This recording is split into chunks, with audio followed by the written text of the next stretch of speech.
This is Andy Gutierrez from StarWars.com, and you are listening to Coffee with Kenobi with Dan Z. This is the podcast you're looking for. This is Vanessa Marshall, Harrison Dula from Star Wars Rebels, and you're listening to Coffee with Kenobi. Hello, my friends, and welcome to Coffee with Kenobi, show number 363. We are your spoiler-free place for Star Wars discussion, analysis, and rhetoric. I'm your host, Dan Z, drinking One Nation coffee out of my Coffee with Kenobi coffee mug, the original logo with the orange and light blue from 2014. Thrilled to talk Star Wars with you. Today, we're going to talk about Star Wars Squadrons with special guests Andrew Harrison and Ross Halibun. So pull up a chair, grab your favorite coffee mug, and let's have some coffee with Kenobi. So who talks first? You talk first? I talk first. Joining me today for a cup of coffee are two Star Wars video game experts and just all-around great guys. First, we're going to bring in returning guest Ross Halibun. Hey, Dan, how are you? I'm doing well, my friend. How about you? Everything is wonderful. We've got new video games. We got more books, more toys. Everything's coming out, including a really cool book on the 20th. Oh, really? You talking about the lightsaber book? Yeah, or something that you might have been involved with. Oh, very good. Yes, well, thank you for the plug. I appreciate that. Hopefully I put enough stamps on the check that's going to come your way. We'll find out. Very good. Well, also joining us is first-time guest on Coffee with Kenobi, Andrew Harrison. Hey, Dan. Hey, Ross. Excited to be here, ready to talk about some video games and see how they hold up these days. Yes, indeed. So let's kind of set the stage. Star Wars Squadrons is the newest Star Wars video game to come out. The premise is essentially it's a space combat game. And of course, it's got a story mode. We've got dogfight mode. We've got different fleet battles. We've got a lot of stuff going on. But gentlemen, this is a first for me on Coffee with Kenobi.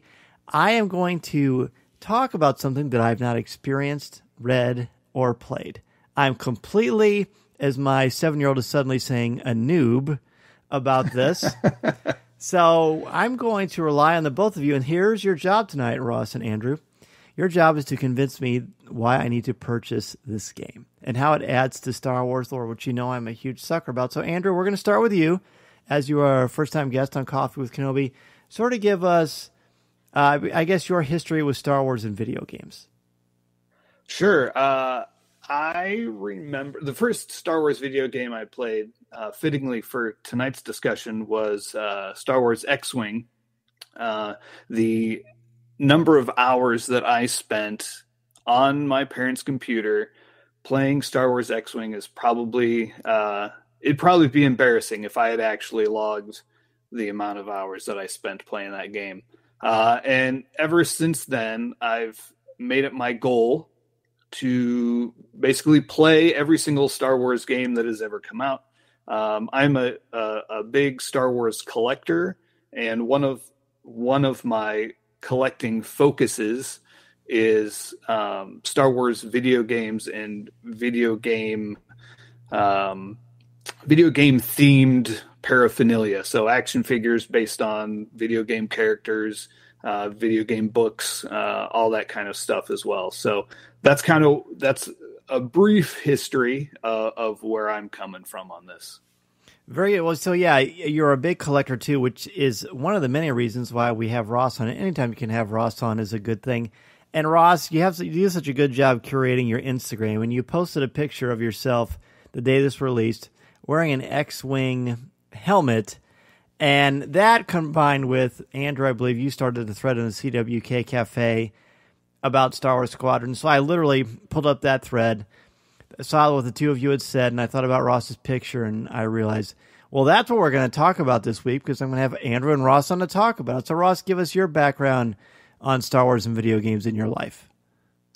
Yeah, I mean, I'm definitely original trilogy ilk. So, I mean, it probably started with the Atari 2600 and those amazing graphics back in the day. Oh, yeah. You know, at the very least, Return of the Jedi Death Star battle. Yes. You know, so whatever came out then, and, you know, the amazing advances year over year until you get to, a Mario Brothers and a Zelda. And then, I probably disappeared from gaming for a while until Force Unleashed came out. Wow. And it was, it was the story that always brings me back. And I think that's where, I had an Xbox that was creatively acquired by someone that had broken into my house in Baltimore. Oh, no. and I didn't replace it because I was just like, I don't have time to play this anyway right now. But as Cal Kestis and his adventures came out with Jedi Fallen Order, I went and got a new Xbox because I was like, nope, I'm not missing this. So it was kind of a rebirth a little bit recently, but it's something that I've always been involved in and followed closely. And then it even goes kind of deeper. The author, Daniel Pink, definitely talks about in some of his books the importance of gaming, and especially for kids, to help problem solve and understand things. So that's fascinating to me as well.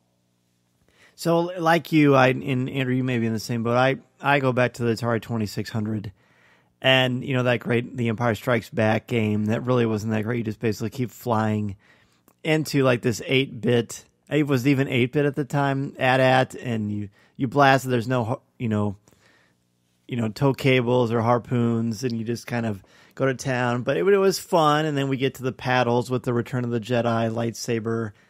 And it was just a lot of crazy stuff. And then, of course, the Star Wars video games and the arcades. Was kind of where the first dogfight really came into focus. So it's gone through a lot of iterations. We've had the X-Wing versus TIE Fighter, the PC games, on and on. You mentioned the Force Unleashed and Cal Kestis and Star Wars Jedi Fallen Order. And then we get this one. Now, Star Wars Battlefront 2 has been a big one at the Zera household. There have been a lot of iterations of this. So, Andrew, I'm going to throw it back to you. What is the story? What is the premise here of Star Wars Squadrons?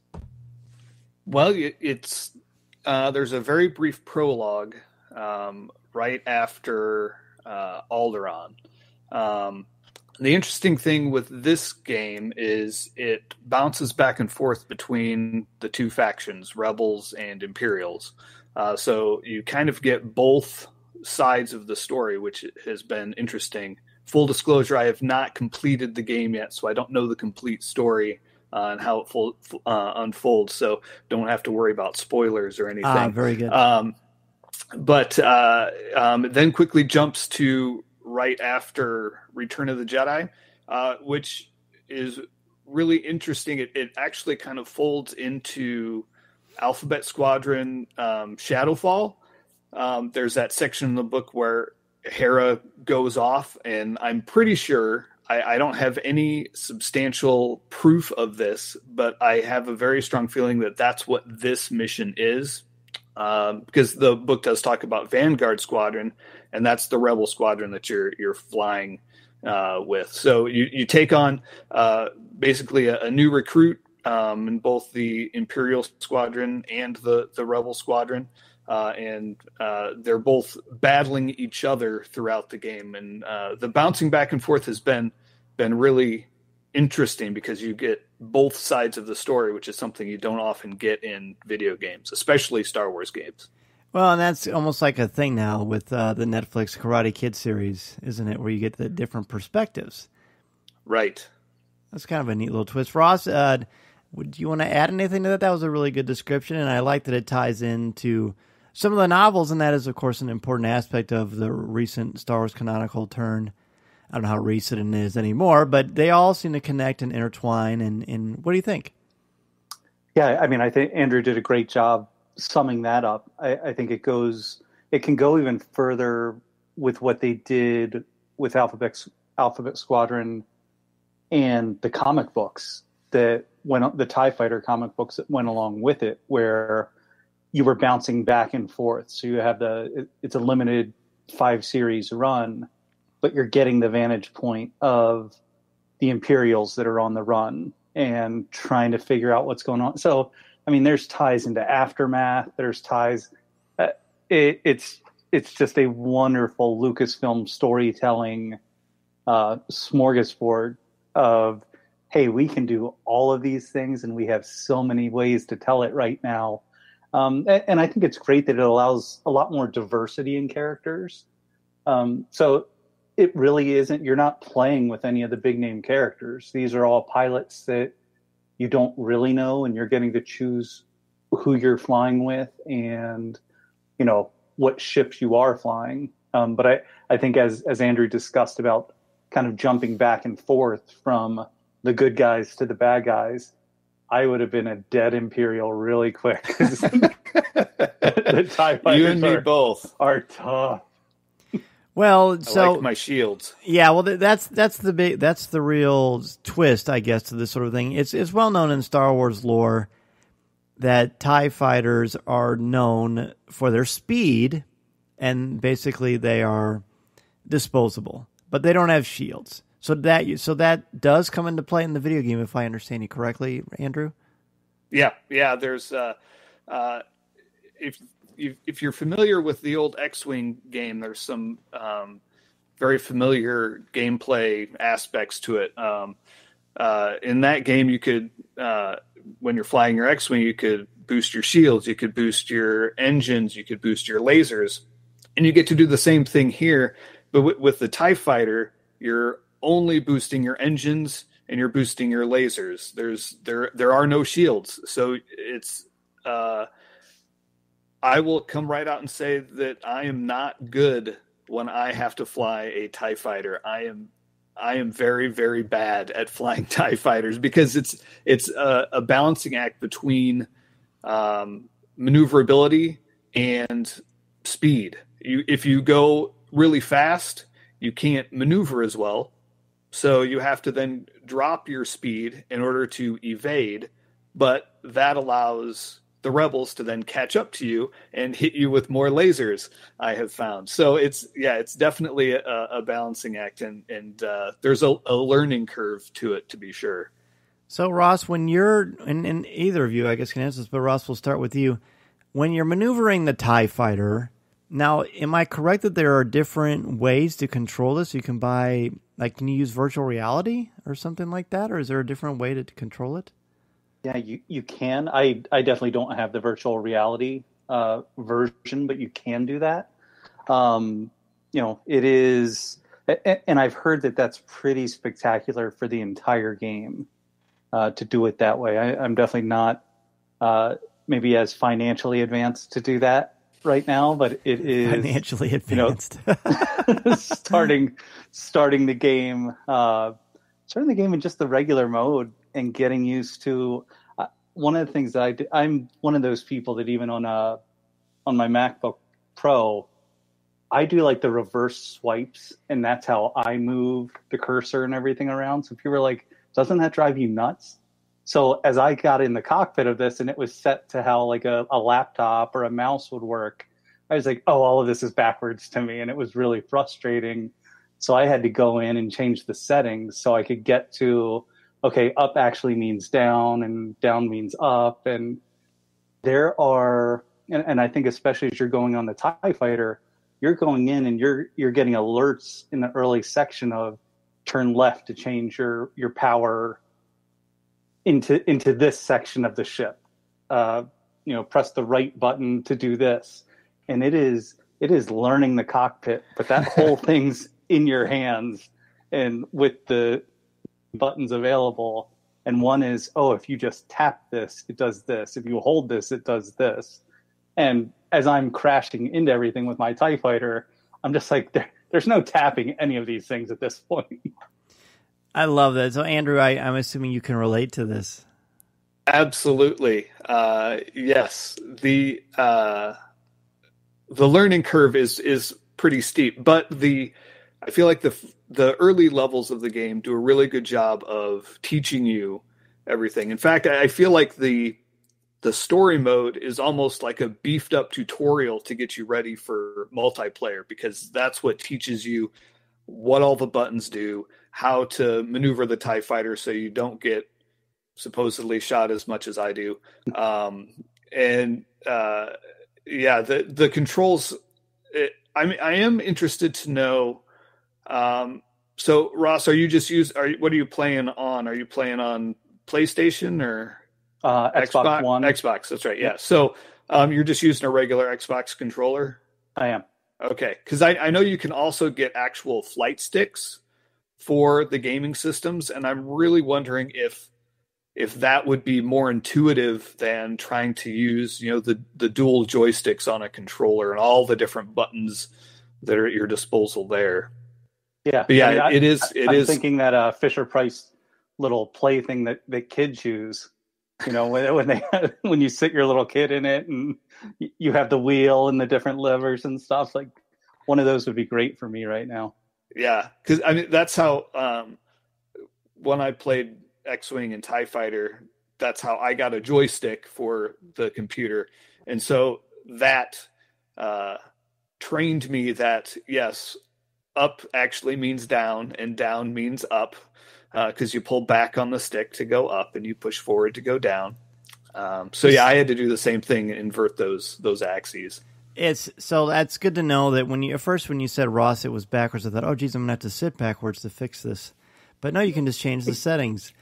So here's a question. Star Wars Squadrons, EA's YouTube channel on the official website for Star Wars Squadrons, there was a short that came out 3 weeks ago, and it was titled Star Wars Squadrons Hunted.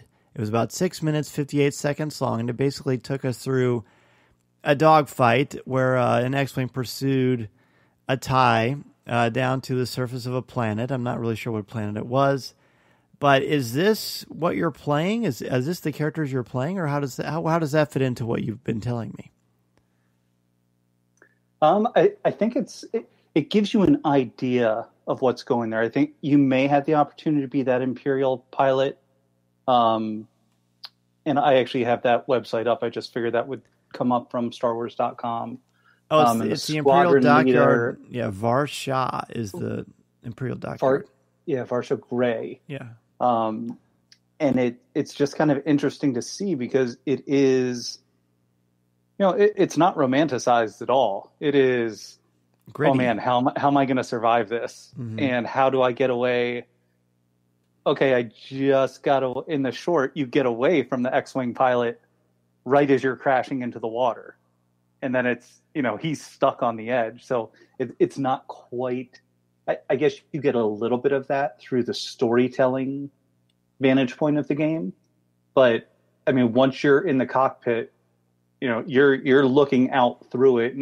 And what was really cool is right at the beginning of the game, after they kind of guide you through some things, and Andrew talked about it being a tutorial a little bit. Once you get through, I think the first 1 or 2 checkpoints, you go into light speed, and it's just like they station you there. And you watch all the other ships go, and then you go, and the stars are coming at you, and it's just like, that's cool. That's awesome. That's why I'm playing the game. Yeah, feels very Star Wars, for sure. Right. I love that. Well, I tell you what, let's go ahead and take a break. When we come back, we're going to revisit this conversation through the lens of the Rebellion. This is Coffee with Kenobi. This is Vanessa Marshall, and you're listening to Coffee with Kenobi.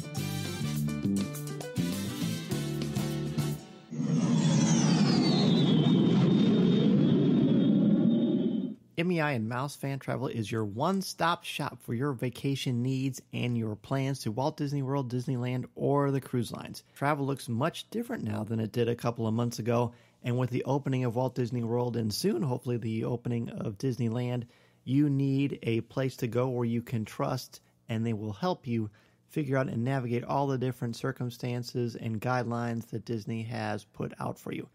And I can say that we had our vacation modified, and as soon as dates were announced, MEI contacted me directly to help me reschedule, which is exactly what I was hoping to do. So if you are interested in rescheduling your vacation or want to try to plan a Walt Disney World, Disneyland vacation, or anywhere else you want to go on the planet, be sure to contact MEI and Mousefan Travel at www.coffeewithkenobi.com/mousefan-travel. Their signature service and expert advice will help you maximize your vacation time and dollar, and they will help you figure out all the different changes and modifications going on at the Disney theme parks. They are amazing, and I can tell you, honestly, from the bottom of my heart, the peace of mind that Becky Menken and the crew at MEI and Mousefan Travel have given me is invaluable. If you're interested at all, again, go to www.coffeewithkenobi.com/mousefan-travel.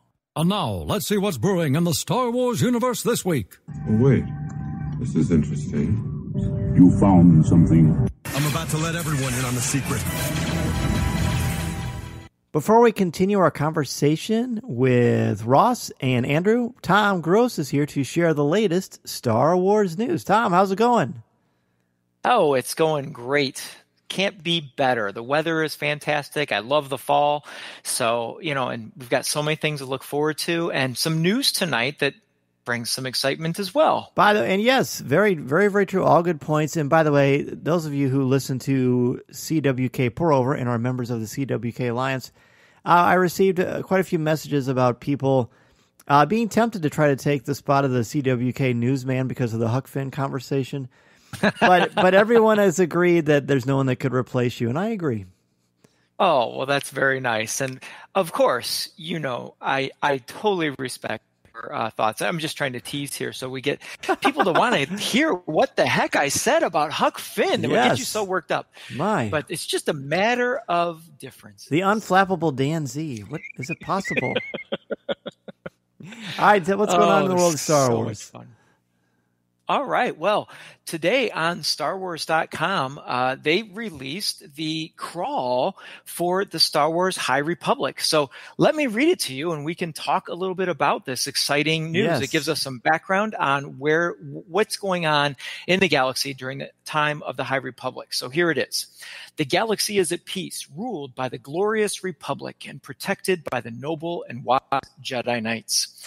As a symbol of all that is good, the Republic is about to launch Starlight Beacon into the far reaches of the Outer Rim. This new space station will serve as a ray of hope for all to see. But just as magnificent renaissance spreads through the Republic, so does a frightening new adversary. Now the guardians of peace and justice must face a threat to themselves, the galaxy, and the Force itself. What I like about this, I know, it makes it feel very real having a crawl, because we've sort of been under the impression that only the Skywalker saga is going to have a crawl. Now, naturally, all the comic books start with a crawl, but that has never really hit me in the same way. Because it's just, it's fun, but it's just not the same thing. But this gives it much more of an epic scope, and this is very much the direction we had always known that it was going to go. But having it in this style, in this format, and we've also been under the impression that we're going to get a lot of news about some characters and things like that coming up very, very soon. So I tell you what, buddy, January can't get here soon enough as far as getting to read these books. Oh my goodness, absolutely. I mean, this is a whole new chapter of a saga. I mean, it goes beyond the saga. And so, some things I really love about this is, this idea that the Jedi Knights are wise. We're coming from an era in the sequel trilogy where the Jedi Knights have been portrayed as bad guys, and people of the galaxy believe that. And so here we're flip-flopping it to this idea of that they are the knights of in shining armor, I suppose, especially when you look at the Starlight Beacon as sort of a symbolic message of hope. And what are they looking to, and what are they what hope is it that they're reaching for in the Outer Rim in this time period? So and then they so basically it's a time of peace, but then the last paragraph of this crawl definitely introduces a bit of conflict. 200 years prior to the events of the Phantom Menace. And so there's a lot of time in there for things that, there may be some, I don't know. I don't know what to expect, except I know that the art is magnificent. I know that the authors that they have put together in with this Project Luminous are top notch. We're familiar with a lot of them because a lot of them are young adult authors or some crossover young adult authors. So, Justina Ireland and Claudia Gray and Charles Soule and Kevin Scott. I mean, these are the best and the brightest. Yep. And I just have no doubt that these are going to be magnificent stories. And this is also going to give us when Obi-Wan says, for 1,000 generations, the Jedi Knights are the guardians of peace and justice in the Old Republic.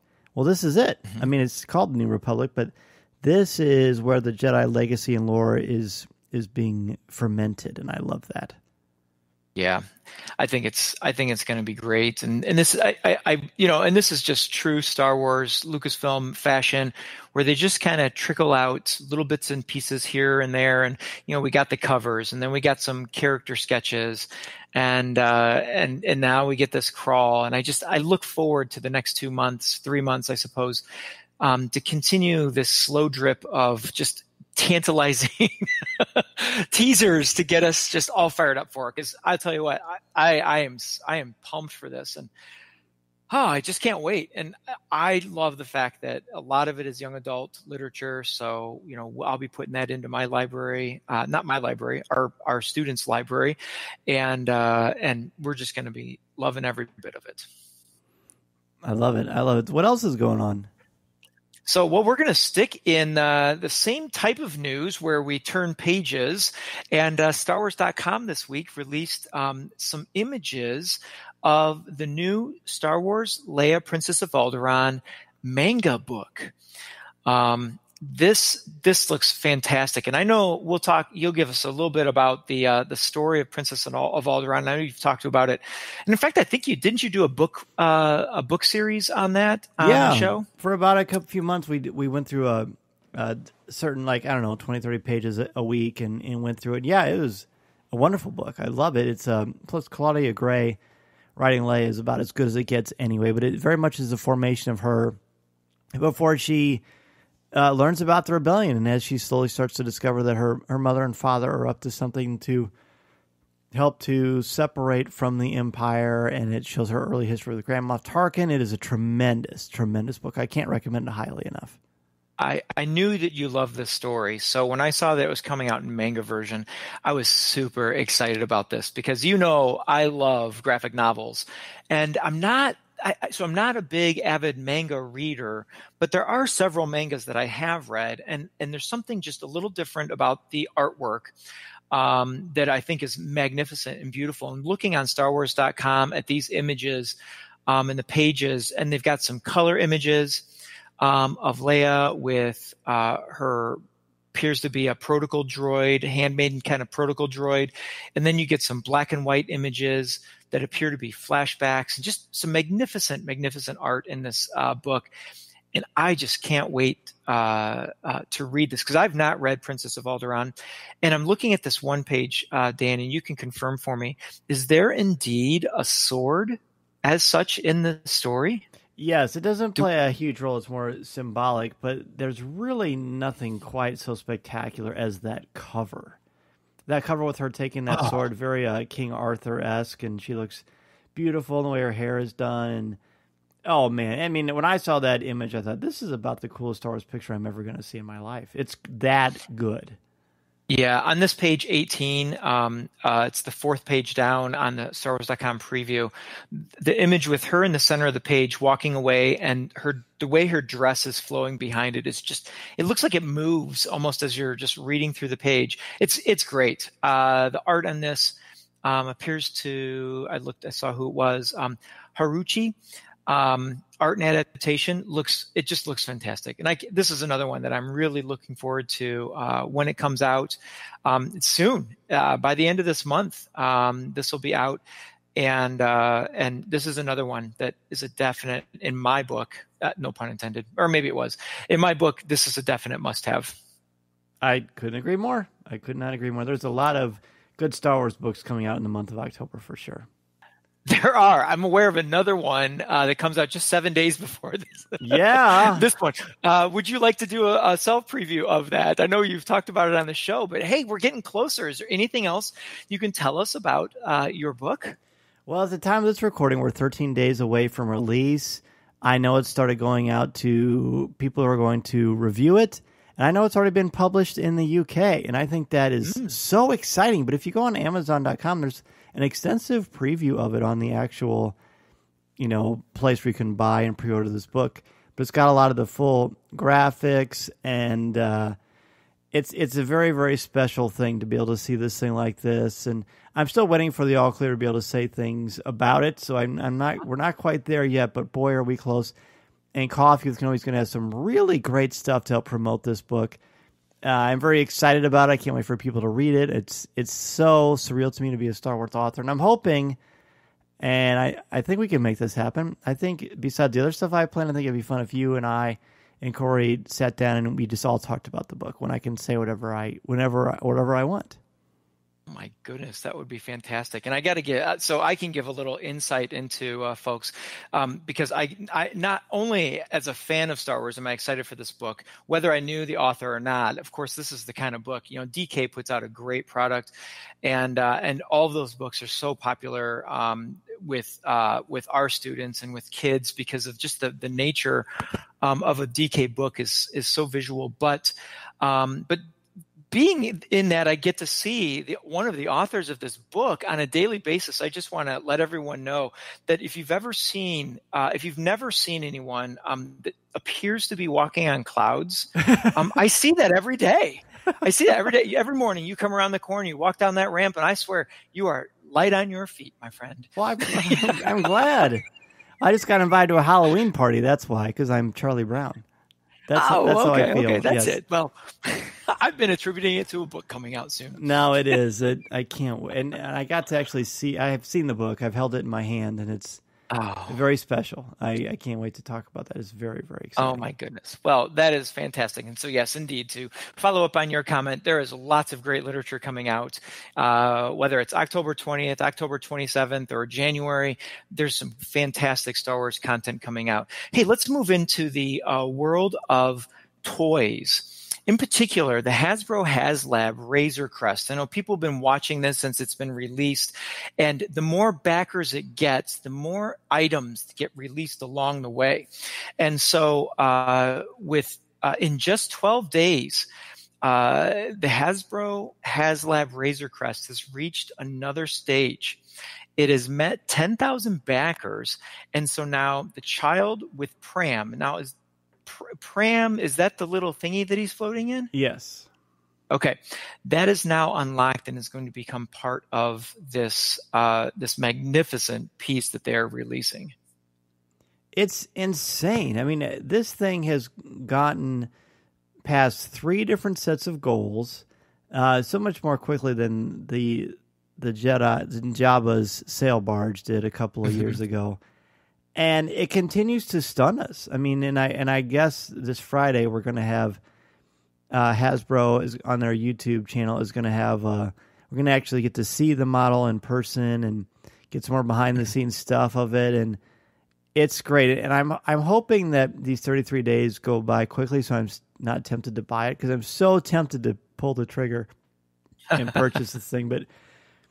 It's so big and beautiful. I'm just not sure where I would put it in my studio because that's sort of my new guideline now. If I was going to get something, what would I pack up and into storage because it wouldn't be on display anymore? So I'm just not sure. But I mean, this thing really is absolutely gorgeous. Comes with now, besides the Razor Crest, the escape pod and 3 3/4 inch of the Mandalorian and of the Child too. The only way you can get the Child in this fashion.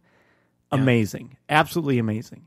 Yeah, I'm just looking at some of this, the statistics here. Their goal was 6,000 backers, and they've reached that in 27 hours. Yes. This item is priced at $349.99. And I'm not saying it in that manner because I don't think it's I mean, this is a magnificent piece. I mean, it is going to be the gem of someone's collection. But the reason I say it at that, because now we're 10,000 backers on this. That is phenomenal. There's still 33 days left. Yeah. To support this and get, oh my goodness, this is so cool. I just hope that I know somebody who gets one so I can lay my eyes on it at some point and just get to just soak it all in. But that's cool. We will definitely tune in to check out what they've got to show off on this. So a lot of fun. A lot of fun. I can't wait to actually, like you said, find out or chat with someone who actually get to see this thing in person. Going to be so much fun, just like it's always fun having the latest Star Wars news doled out to us by the likes of Mr. Tom Gross. Tom, thanks again so much for sharing with us the latest Star Wars news. Oh, absolutely. We are back, and Ross, you both you and Andrew have done a wonderful job of explaining what it's like to fly a TIE fighter and the joy of not having any shields, but the speed of maneuverability. We're going to talk about the X-Wing, but before I jump into that, I joked earlier that my son said I was a noob, and for some video games, I certainly am. I feel like I reached a point in my life years ago where I suddenly thought, wait, I'm not good at these anymore. What is happening to me? But, it ended up having a happy ending. I kind of got the swing of things again. But if you are new to gaming or certainly piloting, historically I've never been much of a guy into piloting games.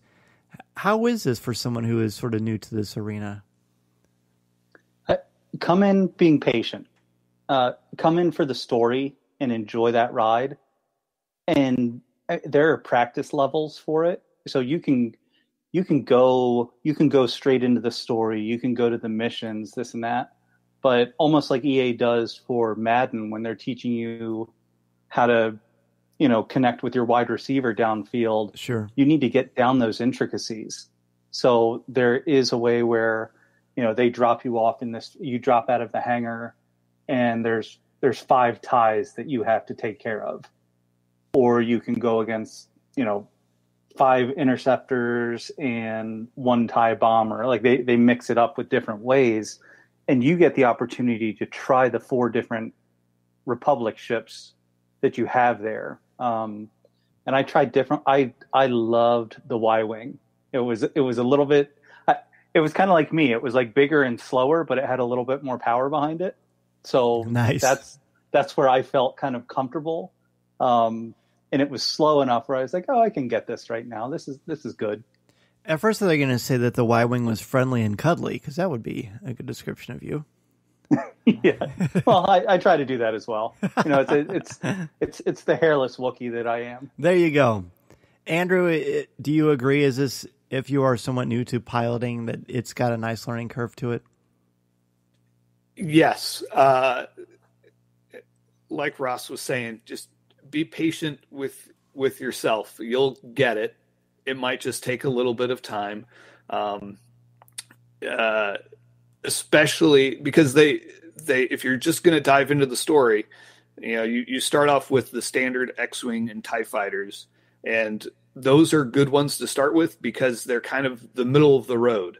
They aren't incredibly fast, but they also aren't incredibly powerful, right? You've got the B-Wing bombers and the TIE bombers that are going to do a lot of heavy damage. You've got the A-Wings and the interceptors that are really, really fast. And you've got the support ships, which are really interesting to play, where you're going around and you're just you're using ion cannons to stun the enemy so that the rest of your squad can destroy them. And you're going around and you're repairing your wingmates and giving them more supplies to use. So it's to start off with those middle grade ships is really good. I found that I tend to like the faster ships for some reason, which requires me to have more patience because I end up crashing into a lot of things a lot more. But I like to be able to. I'm impatient with getting where I need to go, and so I want those faster ships so I can keep up with the with anything on the other side. Sure, faster, more intense, as they say. That's right. That's right. Yeah. That's very good. All right, so Ross, tell me about what it's like to tackle this game, Star Wars Squadrons, but from the perspective of the Rebellion or the New Republic. Yeah, I mean, it's, you know what? We just won Endor. We're supposed to be celebrating, right? Yeah. But there's a lot out there, and there are, you know, and I love what Freed does with the books, you know, and I'm better at the game already because I read the Alphabet Squadron books. At least in my mind, like subconsciously, I'm like, okay, this makes sense. This is what Chas would be doing. This is what Will would be doing. And some of the things that Andrew talked about in terms of, you know, this ship is supposed to disable the other one so another one can come in and shoot. So it really is that teamwork. And I haven't played any of the group multiplayer versions yet. I've only played solo. So that's fascinating to me as well. Like if you can get into that kind of community play a little bit more. But it's just super cool. And then knowing, you know, I haven't gotten terribly far through the game yet, but knowing, just seeing the cast that's involved. And, you know, I think Andrew touched on it a little bit, but I'm such a big Vanessa Marshall fan that seeing her having a credit on here and knowing that, you know, probably my favorite pilot in the galaxy is showing up as I earn the opportunity. That's super cool. I love that. I think that's great. Andrew, anything you wanted to add about the Rebels and the pilots from the good guys? I will say that I haven't done any of the multiplayer either, but I did do some of the where you get to do the multiplayer maps, but against artificial intelligence, just to see what it's like. And it definitely is. Each ship has a very specific role in those missions, and you need to adhere to that role, or your squad will not make it. So yeah, it definitely has a Alphabet Squadron vibe, because you aren't just a squad of X-Wings. You're not just a squad of A-Wings. You've got a mishmash of those, including the U-Wing, which is the support ship. Sure. And yet there's even a cameo by a very famous Rebel pilot that we see very briefly in The Rise of Skywalker, and it's actually voiced by that actor, which was a very happy surprise. I would have expected that. I'd love seeing that as well. Well, that's cool. I didn't know that. Are these considered spoilers, or is it just kind of stuff that's in the credits or in the game itself? It's out there now. So like IMDb has them listed. A certain good friend of CWK who goes by JAT is also a voice actor in it. That's right. That's very cool as well. Playing a Trandoshan. Yeah. And it's just, I mean, it's cool because there's new voices and not knowing, you know, how this is going to grow, you know, or I'm always interested to see, are any of these characters going to come to life on Disney Plus, or any of them going to come, whether it's animation, whether it's actual, you know, live action, anything like that.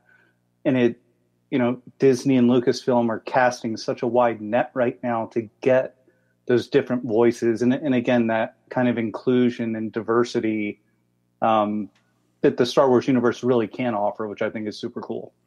And we need content, don't we? I mean, there's not going to be any movies for who knows how long. So adding more to the lore is always a great thing. Andrew, and we've mentioned a few times that suddenly you'll switch perspectives where you're suddenly fighting for the light side versus the dark side, even though we're not really talking about the Force here. So is that jarring, or does it seem sort of like an organic place? Hey, it's time to fly a TIE now. Oh, hey, it's time to fly an X-Wing. It's very organic. The way they do it, it's there's a briefing section between each mission. So, you start off and you're in the hangar of your capital ship, and there's a couple of squad mates around you that you can talk to just to get a little bit of their backstory, which is cool. And then you go into the briefing room and you get the briefing, and then you go and you fly the mission. And then once that mission's over, if it is something that then switches to the other faction, that previous mission leads right into the story that they're telling on the other side.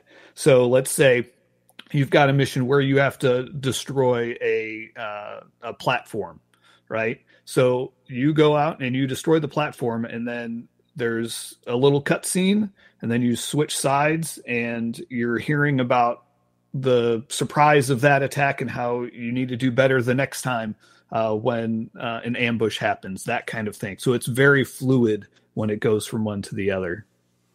That's cool. Ross, do you have, while you're doing these back and forth, do you ever find yourself thinking, oh, I'd like to be in that TIE cockpit a little bit longer, or does it feel like this is a nice natural place to transition? I think it is, like, again, like I am not the TIE pilot. I don't want to be one of the bad guys. I'd be a loner or a rebel. Like that's how that would go. Yes. But it's definitely, it forces you to be on your toes. And I love that part of it, where that lack of predictability, where right when you're just like, oh, I've got this X-Wing down, or I've got this Y-Wing down, and it's like, oh, welcome to a tie. Now you've got to fight those ships that you liked flying better. So it's that really cool challenge that's there as well. And it's such a great, I guess, old-fashioned video game way. I don't know if you guys played, I want to say it was Nintendo Hockey, when you could choose either the little skinny fast guy. Oh yeah. That is Nintendo. The middle Hockey. guy, Yep. or the fat guy that had the really strong slap shot. Uh-huh. Like these ships are right now, it's just, 10 light years ahead of time. So it's kind of that same concept of, okay, here's what I can accomplish flying this versus that. What a great blast from the past, that hockey game. Oh man. Oh, that was awesome. I love that. So I've seen a little bit online. Of course, I don't dabble into negativity and stuff like that, but you can't help but see some of the criticisms, or that some people are saying the story is too short, or the game is too short. Are you noticing that? Yes, and I just started to get that feel when I was playing earlier today, and I don't know, I'm probably 7 missions in maybe, and there was mention of our final objective is at hand or something like that. So I went out and I looked, and there was only like 12 missions, I think, in the game. So the story is definitely short. It's one of those things where I think it's come for the story, stay for the multiplayer. One of those situations. The flip side, though, is look at the price. It's only $40, which is pretty cheap for video games these days. Oh yeah. So I think, the story is short, but it's a good story. It's a lot of fun as far as I can tell so far.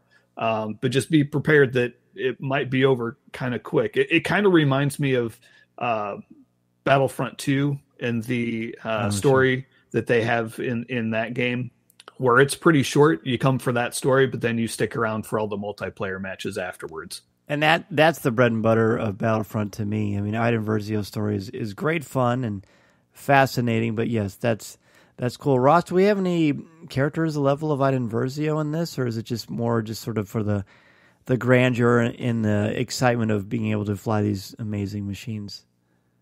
I mean, you get some of the character component in there. Like I said, like there are some big name actors that are involved in here, so you get a little bit of that. I don't know that it's not the same follow along that Iden was. But I think there are good parts of that as well, where you're getting different vantage points. You're hopping back and forth, hearing the Imperial approach versus the Rebel approach. And it's very natural and authentic in the storytelling that way. So I think that's solid, even if we don't have an Iden Versio to kind of follow the entire way through.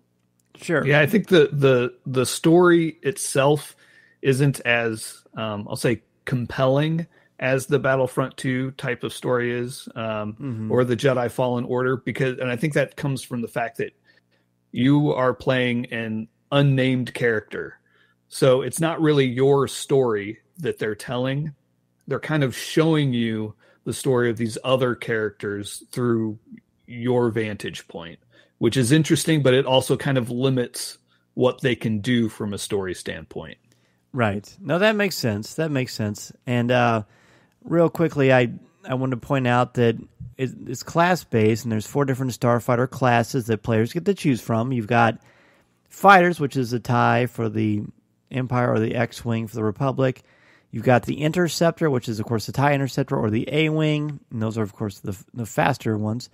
The Bomber, the TIE Bomber, and the Y-Wing, and then the support are known as the TIE Reaper and the U-Wing. As we're sort of closing down, gentlemen, Ross, do you have a favorite? I know you mentioned enjoying the Y-Wing. Are there any other of these ships that you like flying? The TIE Bomber, better than the TIE Fighter on the other side. Slower? Probably, again, just because it's a little bit bulkier and, more my speed, at least as I get my feet wet, or I don't even know what the terminology for feet wet in space would be. But working towards that, but yeah, definitely the Y-Wing on the good guy side. And okay, that makes sense. And then you prefer the TIE Bomber on the Empire side. Correct. All right. What about you, Andrew?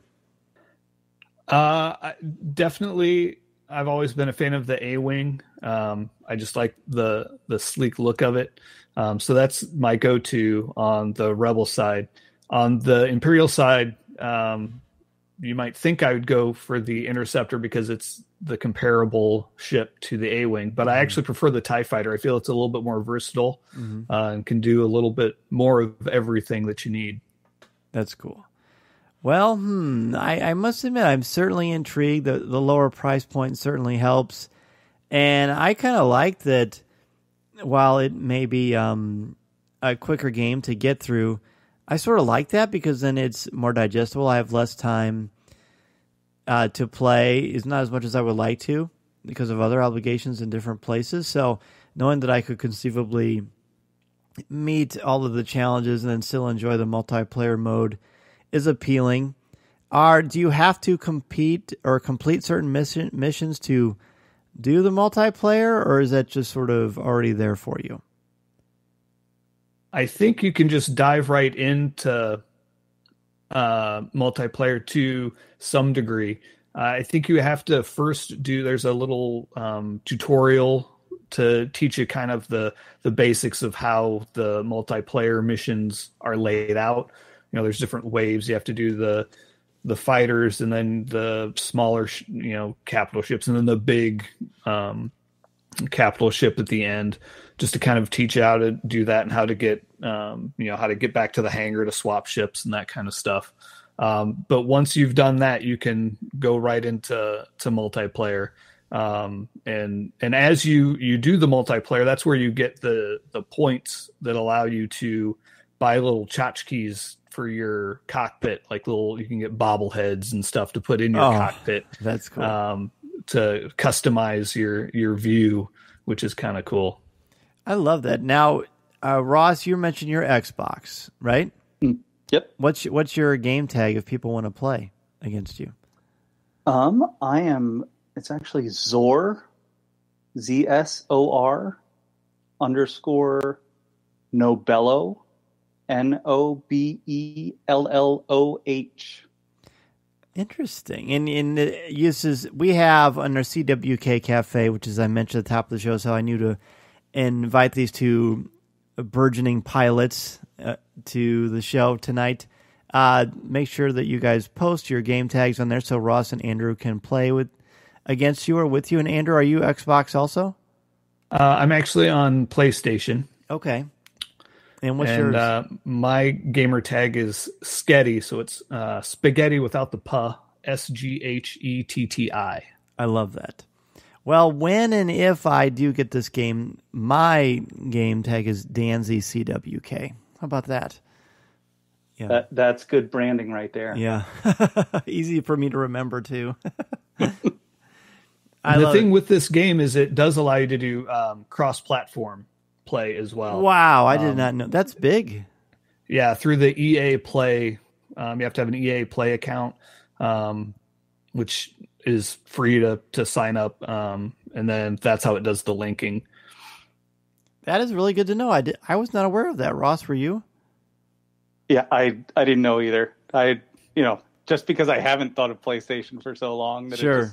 That's what a great idea. That's cool. See, you two can, after the call, you guys can compete against each other. That'll be nice. Bring it on, Ross. I love it. Not the TIE Fighter. Very cool. Well, You're it. Gentlemen, thank you both so much for being on Coffee with Kenobi and talking about Star Wars Squadrons. You've certainly given me a lot of food for thought, and undoubtedly our listeners who are on the fence will be more compelled to do so because of what you both added to the story. So I thank you for that. Listening to Coffee with Kenobi, you are, with Dan Z, the podcast you're looking for. This is...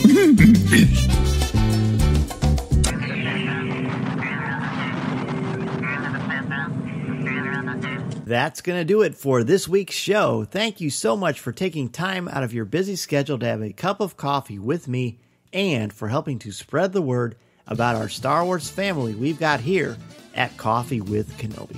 Be sure to tune in Monday nights at 8 o'clock p.m. Central Standard Time on Facebook Live at www.coffeewithkenobi.com/live or www.facebook.com/coffeewithkenobi and have a cup of coffee, tea, or any beverage of your choosing with me as we continue the conversation.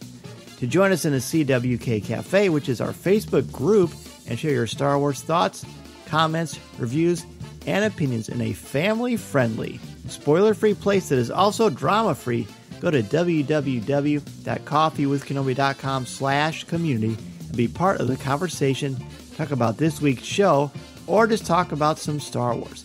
It is a lot of fun, and you'll make some new friends as well as catch up with longtime friends along the way. I also want to thank all of the new and longtime members of the CWK Alliance and let you know how much I appreciate your help and encouragement. A big thank you to our CWK Alliance members, Mary Perdue, Terrence King, Smooth Rivera, Dan Capurso, Aaron, Jim Tallman, J.C. Poe, Ed Kimoto, Greg McLaughlin, Robert Avila, Dustin Mills, Yancey Evans, Chelsea Sansbury, Connie Shee, Tyler Pompa, Hannah, Alex Procasio, Ian Thompson, David Nicely, Simbot Defterdarian, Christine Turk, Kurt McKellen, Ross Halibun, Dan Ream, Colby Mead, Alexander Moylan, Frank Mulder, Blake Weaver, Jim Capron, Chris Metz, LJ Souter, Aaron Harris, Chris Gavarka, Jeff Ellis, Daz Davies, Susan Gray, Thea Selby, Christian Dale, Brian McKinney, Jason Hall, Jared Cantor, Eric Struthers, Mark Suter, Angela Sauce, and Dennis Keithley. If you want to join the CWK Alliance, be sure to go to www.coffeewithkenobi.com/CWK Alliance and sign up today. Not only will you help out Coffee with Kenobi, but you also get access to CWK Pour-Over, the exclusive weekly podcast not heard anywhere else. It's a great way to support and help out the show, and 10% of your monthly contributions go directly to the St. Jude Children's Hospital to support the incredibly important work they are doing to help these brave children and their families. Plus, contributors at the CWK All-Star level can watch a video podcast of CWK Pour-Over hosted by me, Tom Gross, and Corey Clubb. Feel free to reach out if you have any questions. In addition to being part of the community on Facebook, please don't forget to visit our website at www.coffeewithkenobi.com for Star Wars news, announcements, reviews, live video, and so much more. If you have a question for me or just want to share your thoughts on the air, please feel free to reach out to me at danz@coffeewithkenobi.com, and I'll share them on the show. You can also connect with me on Twitter at Mr. Zer, MRZEHR. There are also a lot of ways to connect with me and Coffee with Kenobi on social media. Follow us on Twitter and Instagram. Give us a like on Facebook at facebook.com/coffeewithkenobi, and check us out on Pinterest. You can find me twice a month on the podcast Looking at Lucasfilm, part of the Jim Hill Media Podcast Network, and you can find my writing on CWK's website, as well as StarWars.com, where I'm an official blogger there, as well as on IGN, where I contribute articles on Star Wars, as well as other popular culture topics. And if you're considering starting a podcast or a blog, let me know how I can help you get started and help you make your creative vision a reality. Be sure to check out danzmedia.com where we can get the process started. I'm also available to come to your school, conference, business, or organization to talk about how to tap into your strengths and help you bring out your very best. You can take that first step into a larger world. Thanks as always to our CWK sponsors, especially MEI and Mouse Fan Travel, our travel partner and your one-stop shop for all things Walt Disney World, Disneyland, the Disney Cruise Lines, or anywhere on the planet. Please go to www.coffeewithkenobi.com/mousefantravel to book your magical vacation and help support Coffee with Kenobi in the process. And don't forget to pre-order my brand new book that I wrote alongside Pablo Hidalgo and Cole Horton, the Star Wars book published by DK. Be sure to pre-order your copy of the Star Wars book today. I can't wait to share it with each and every one of you. If you like the show, please tweet out that you're listening, share it on Facebook, or invite your friends and family to tune in and share a cup of coffee with us. And if the Force is especially with you, please take a couple of minutes to rate and review the show on iTunes or Google Podcasts. Every review makes a huge difference and helps to spread the word. Go to iTunes and search Coffee with Kenobi and you'll see the show there. My circle of friends has grown so much because of this podcast and each and every one of you, and it means so much to me that we have such a wonderful Star Wars community. Thank you all so much for all you do. Andrew, please let everybody know where they can reach out to you if they want to ask you a question or say hello, and let us know what you've got going on in your world. Sure. You can reach me on Twitter at Sketty79, and SGHETTI79. And if you look up SW Action News, that's Star Wars Action News, I'm occasionally a guest on there doing various things, unboxing videos of hot toys. I do some occasional quick builds of Lego sets that I get. So if you're interested in collecting and stuff, check that out. I love it. And I may have to pick your brain about the proper angle to do these Lego builds, because Mason and I did one, and it was a blast, but whew, it was an exercise in futility for me, I would say.